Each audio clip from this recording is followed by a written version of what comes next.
आज है 28 अक्टूबर 2023, दिन शनिवार। Welcome back to Clean News MP. चलिए देखते हैं मध्य प्रदेश की 25 फटाफट बड़ी खबरों को। इससे पहले आप न्यूज को कहां से देख रहे हैं, हमें कमेंट में बताना बिल्कुल ना भूलें। साथ ही हमारे फेसबुक पेज को भी फॉलो करें। फेसबुक पेज का लिंक डिस्क्रिप्शन में दिया गया है। अब जबलपुर में आर्टिफिशियल इंटेलिजेंस से होगा त्वचा का इलाज। डॉक्टर बतरास हेल्थ केयर ने हाथीताल स्थित क्लिनिक में A1 संचालित डिवाइस A1 स्किन प्रो का अनावरण किया, जो कि विश्व का पहला 5वां जनरेशन A1 स्किन एनालाइजर है। डिवाइस का इस्तेमाल त्वचा की बीमारियों की पहचान के लिए किया जाता है। Khatwani sales and service private limited के CEO रोहित खटवानी ने पत्रकार वार्ता में जानकारी दी। उन्होंने पत्रकारों को संबोधित करते हुए कहा कि अब आर्टिफिशियल इंटेलिजेंस से त्वचा का इलाज होगा। OTA में पहली बार होगा 60 दिवसीय प्री कमीशन कोर्स। एनसीसी अफसर ट्रेनिंग एकेडमी OTA में 60 दिवसीय प्री कमीशन कोर्स की शुरुआत हुई। पहले दिन प्रशिक्षकों को फिजिकल फिटनेस कराई गई। सभी महिला प्रशिक्षार्थियों ने अपना इंट्रोडक्शन दिया। इसके बाद इन्हें 60 दिन के कोर्स में होने वाली गतिविधियों के बारे में बताया गया। सभी ने OTA घूमा और प्रशिक्षण स्थल भी देखा। उल्लेखनीय है कि इस कोर्स में देश भर के 17 निदेशालयों से आर्मी और नेवल विंग की 130 जूनियर विंग की महिला प्रशिक्षक शामिल हो रही हैं। डॉक्टरल एंट्रेंस टेस्ट 31 अक्टूबर से अब प्रवेश पत्र डाउनलोड कर सकेंगे विद्यार्थी। देवी अहिल्या विश्वविद्यालय की डॉक्टोरल एंट्रेंस टेस्ट 31 अक्टूबर को होगी। परीक्षा के लिए एमपी ऑनलाइन ने केंद्र निर्धारित कर दिए हैं।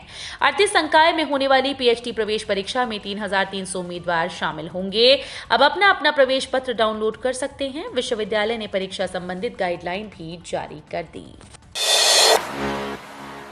एयर कनेक्टिविटी में पिछड़ता भोपाल से सूरत और शिरडी उड़ान का स्लॉट नहीं ले रही एयरलाइंस।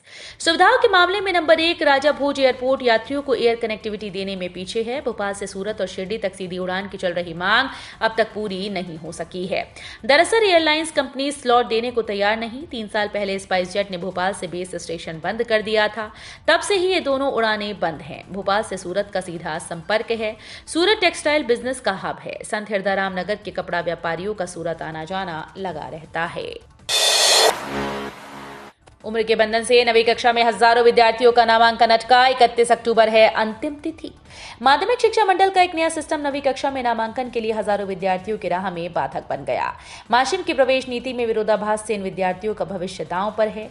माशिम के इसी साल लागू किए गए नियमों से ये विद्यार्थी परेशान हैं। स्कूल प्राचार्यों ने इस संदर्भ में माशिम को कई पत्र लिखे, लेकिन कोई कार्रवाई नहीं हो रही है। बिगड़ने लगे हालात, फिर पटरी से उतरने लगी इंदौर शहर की सफाई व्यवस्था। देश के सबसे स्वच्छ शहर के रूप में पहचान बनाने वाले इंदौर की सफाई व्यवस्था एक बार फिर से पटरी से उतरने लगी है। शहर में अब सड़कों पर कचरा नजर आने लगा है। शिकायत मिली है कि कई क्षेत्रों में सफाई कर्मी समय पर पहुंचते ही नहीं। सफाई व्यवस्था चरमराने की खबरें अधिकारियों तक पहुंच रही हैं, लेकिन कोई कार्रवाई नहीं हो रही है।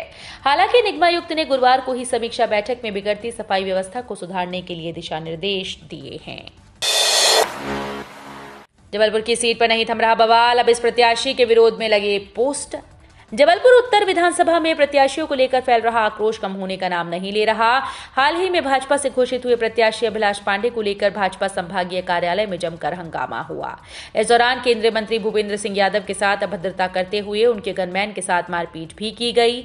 अभी यह हंगामा शांत भी नहीं हुआ था कि उत्तर विधानसभा से घोषित प्रत्याशी को बाहरी बताते हुए स्थानीय लोगों ने विधानसभा में पोस्टर लगा दिए हैं। क्लर्क कॉलोनी एक्सटेंशन और इलेक्ट्रॉनिक कॉम्प्लेक्स के विकास के पूर्णता प्रमाण पत्र पर शासन करेगा बहस। क्लर्क कॉलोनी एक्सटेंशन और इलेक्ट्रॉनिक कॉम्प्लेक्स को बगैर विकास से पूरा हुए पूर्णता प्रमाण पत्र जारी करने के मामले को लेकर हाईकोर्ट में चल रही जनहित याचिका में शुक्रवार को सुनवाई हुई। याचिका में शासन को जवाब देना था, लेकिन सरकारी वकील ने कोर्ट को बताया कि वे जवाब देने के बजाय मामले में सीधे बहस करना चाहते हैं। कोर्ट मामले में अगले सप्ताह सुनवाई करेगी। सभी IIM की सूची में IIM इंदौर 5वें स्थान पर। भारतीय प्रबंधन संस्थान Indore QS global MBA ranking 2024 में एशिया में 27वें स्थान पर है। वहीं IIM की सूची में 5वीं रैंक प्राप्त की। इसी प्रकार संस्थान 151 से अधिक बैंड में अपनी मौजूदगी के साथ MIM रैंकिंग में सभी IIM की सूची में 6ठे स्थान पर है। IIM इंदौर के निदेशक प्रोफेसर हिमांशु राय ने कहा कि उत्कृष्टता के लिए हम निरंतर सुधार कर रहे हैं। बेहतर शिक्षा और रिसर्च के माध्यम से हम हमेशा विद्यार्थियों को कुशल प्रबंधक और लीडर के रूप में तैयार करते हैं। राज्य वन सेवा परीक्षा के लिए पंजीकरण शुरू। मध्य प्रदेश लोक सेवा आयोग की तरफ से राज्य वन सेवा प्रारंभिक परीक्षा 2023 के लिए पंजीकरण की प्रक्रिया कल से शुरू हो चुकी है। इच्छुक उम्मीदवार आधिकारिक वेबसाइट mppsc.mp.gov.in पर जाकर ऑनलाइन आवेदन कर सकते हैं।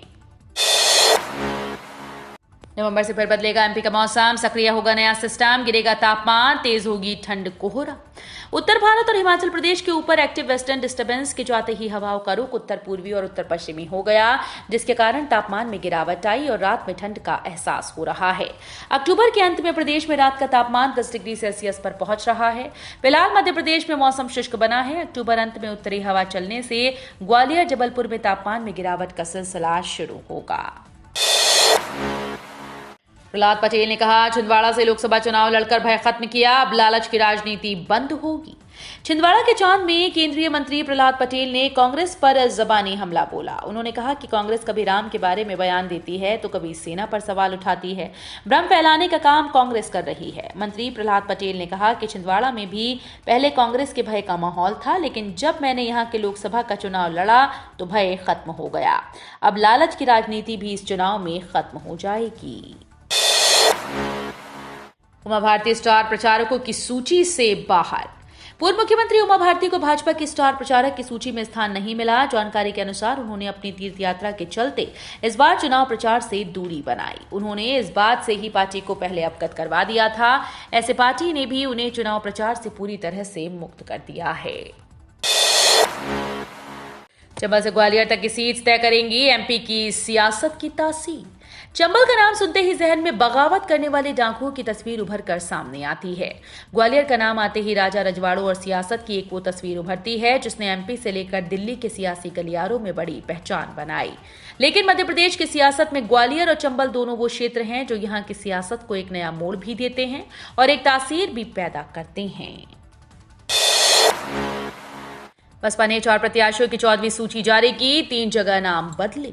मध्य प्रदेश विधानसभा चुनाव के लिए बहुजन समाज पार्टी ने 14वीं सूची जारी की। इसमें 4 प्रत्याशियों के नाम की घोषणा की।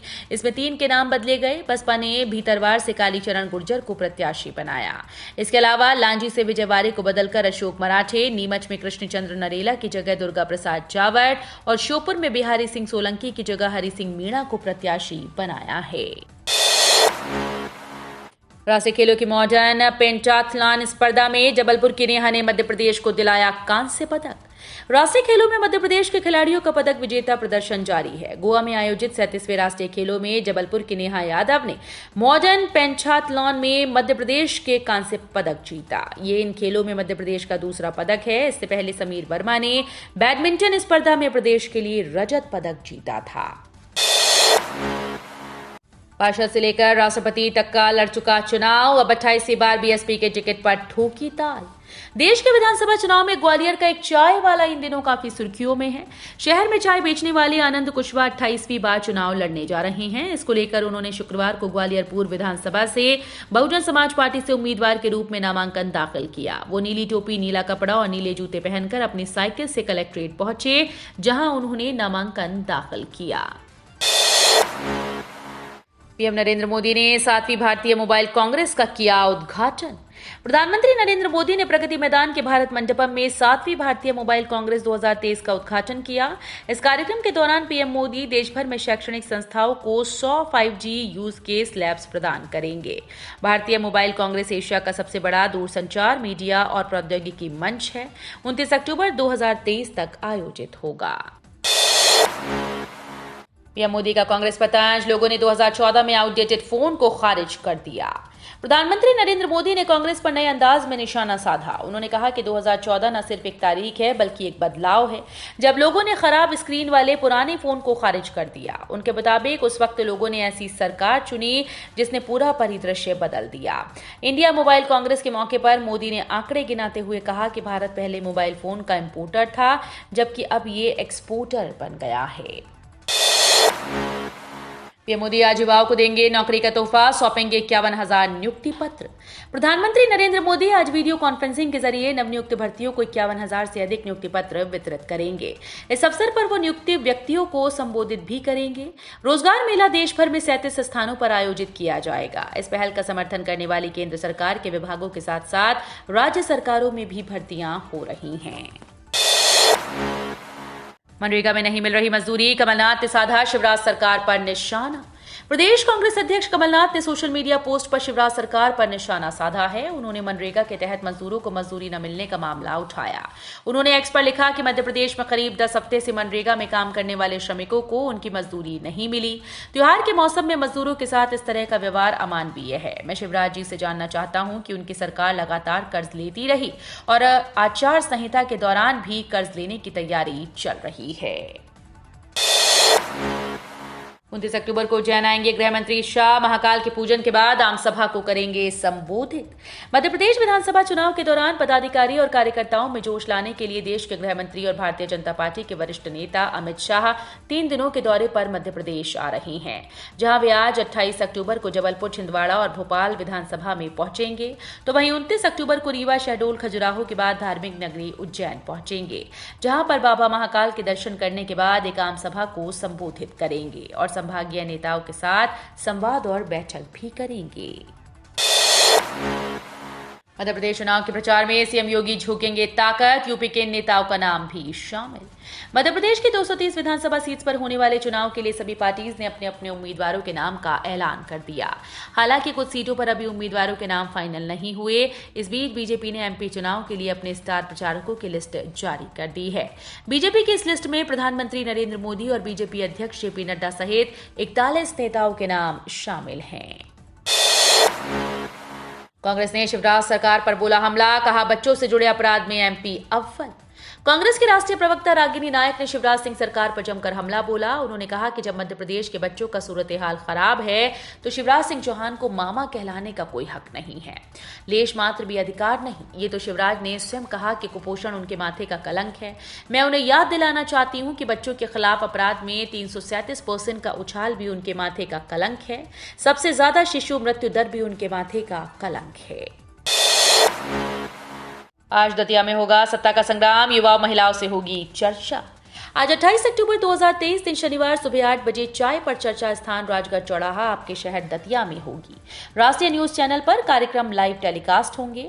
उसके बाद राजगढ़ चौराहे पर सुबह 11 बजे आम महिला और समाजसेवी महिलाओं से चर्चा की जाएगी। फिर 11:30 बजे युवाओं से चर्चा होगी। तो ये थी आज की 25 फटाफट बड़ी खबरें। अगर आपको न्यूज पसंद आई हो तो वीडियो को लाइक और शेयर जरूर करें। धन्यवाद।